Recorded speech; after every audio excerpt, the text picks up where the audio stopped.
There's a clear change of tone at conference. You know, the doom and gloom is sort of giving away to a bit more of the future. I mean, how happy and optimistic are you feeling now? I've never been more optimistic about our country's future and our country's prospects. We have fantastic businesses, entrepreneurs, working people who work hard and want to get on in life. The last few years, instability and chaos has held back our country, but now we are returning stability to our public finances, and we're making the pro-business, the pro-growth reforms to unlock investment, which is the lifeblood of a successful growing economy. Do you think you may have overdone the doom and gloom? You know, you've depressed people and they're scared about what taxes might go up, and so they're not spending.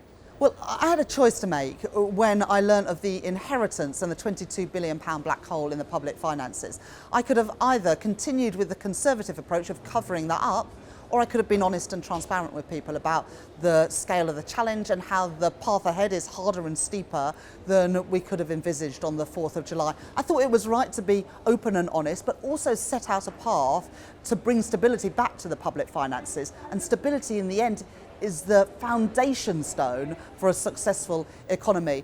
But coupled with reform, I know we can bring that investment back to Britain to grow our economy, to improve living standards and bring good jobs, paying decent wages right across our country. Okay, so let's look at your growth strategy. I mean, what is your plan for growth? So our plan for growth is to unlock investment. We are the only G20 economy with investment of less than 20% of GDP. We need to boost investment, both public and private. The Treasury that I now run needs to take into account the benefits, not just the costs of investment, and we need to leverage in that private sector investment. That's why, for example, we've created a national wealth fund to invest in some of the jobs and industries of the future. It's why we're reforming the pension system, and it's why we're overhauling the planning system to get Britain building again. Okay, so what are those measures going to yield? I mean, you must have done the modelling. You know, how much is reforming planning going to add to growth? Look, the Office of Budget Responsibility will be the arbiter of the growth impact, but if you add these things up together, but, I mean, if you can bring the investment in, we are doing the things that businesses have said to us will boost investment, and we'll set out more detail of that in the budget and the spending review. But already we have called in planning decisions around onshore wind, housing and data centres to unlock the private investment that wants to come to Britain, but for too long has been held back by a bureaucratic and sclerotic planning system. And our National Wealth Fund, £7.3 billion endowment to help bring in private sector investment in sectors like... So how much growth will the National Wealth Fund deliver? Look, you add it all up and we'll set out in the Office of Budget Responsibility the impact of these changes. But I'm confident if we listen to business, as we are doing, and we make the reforms that they say are necessary to unlock investment, then we can grow our economy and bring that prosperity back to our country. I mean, you're under pressure from various economists, Mariana Mazzucato, Mohammed Al-Arian, even Gus O'Donnell, the former Cabinet Secretary, signed a letter this week calling on you to change the fiscal rules, or the borrowing rules, so that you can increase public investment. Are you looking at that at least? Well, our rules are already different from the ones we inherited from the Conservatives. So our two rules is that we will balance day-to-day spending with tax receipts, and we will bring debt down as a share of our economy. But the previous government treated capital spending and day-to-day spending the same. That's not right. But it's that second one, isn't it, that is a limit on investment. Now, are you looking at whether you can change that to increase public investment, as many people want? Well, our rules do treat capital investment and day-to-day spending separately. We'll balance day-to-day spending with receipts, but that can help unlock that space for for government investment to leverage in private investment. The previous government met their fiscal rules by cutting investment in the economy, and the problem is that made it harder to achieve growth, which is why that prize of growth has eluded us for so long. I'm not going to make those same mistakes. We will make sure that we keep that space for investment in infrastructure to leverage in the private sector investment that we need to grow our economy. I mean, you're going to need quite a lot of growth to deliver on your promise of no austerity, aren't you? I mean, so what does no austerity mean? Does it mean that no government department will face any cuts? Well, what we need is a combination of money for our public services and reform of our public services.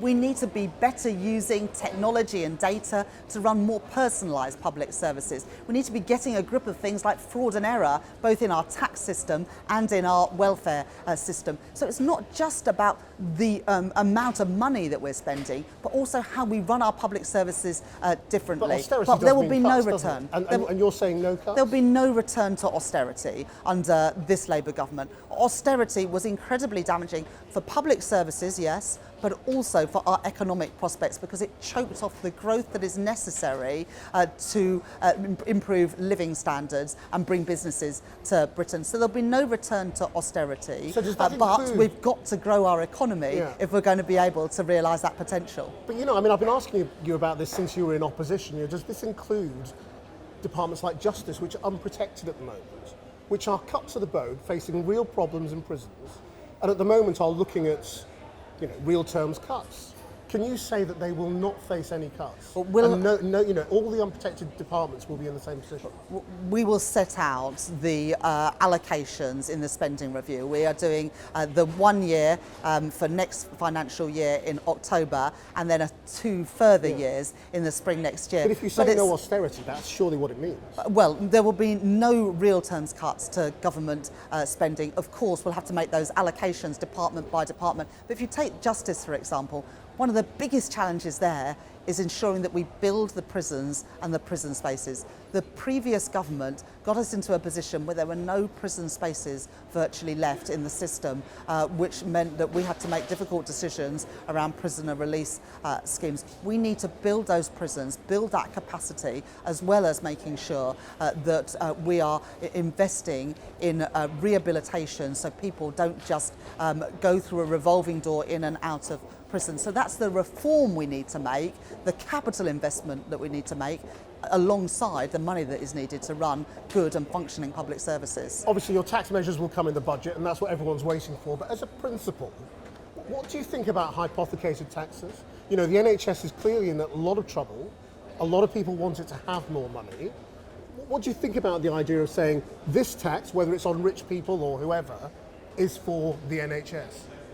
Well, look, there's a whole number of public services that are on their knees after 14 years of Conservative government, but the NHS is particularly acutely affected. And the focus of the budget in October will be to protect living standards of ordinary working people, begin to fix the crisis in our National Health Service, and then rebuild the foundations of our economy to unlock that investment that we need to grow our economy, so that we are not in this difficult situation of trying to balance spending and tax receipts because of this failure to get the investment and the growth that's necessary. Just finally, I've watched you do sort of various interviews this morning, and everybody's been asking you about the donors' row. I mean, that must be very annoying for you that you're in this position where you're at your first Labour conference, you want to trumpet the economy and your plans, and you're facing annoying questions about who paid for your suit.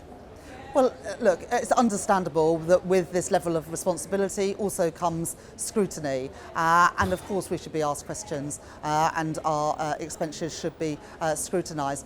When I was Shadow Chancellor in opposition, I had a good friend who wanted to support me by helping me buy the clothes for the campaign and for big events. I can understand that that seems odd to some people. It's not a practice that I plan to continue in government, because I think it's important. Did you check with Sue Gray that it was okay?